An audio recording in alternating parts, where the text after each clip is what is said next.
তোর গিন্নিমার কি হবে? কি আর হবে? গিন্নিমাকে বার করে নিয়ে আসতে হবে। কি করে? কি করে?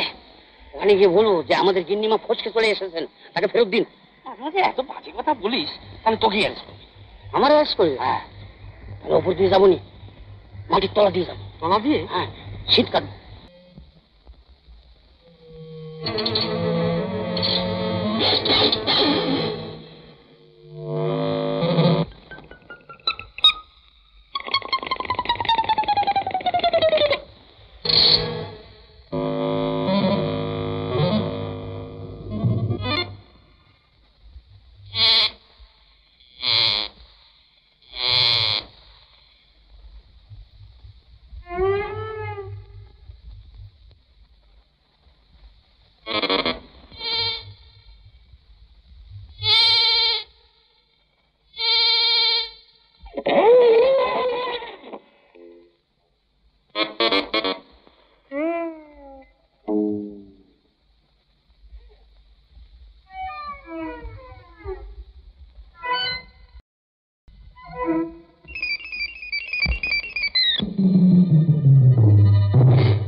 পুলিশ পুলিশ, আমি ওদিকে থাকছি।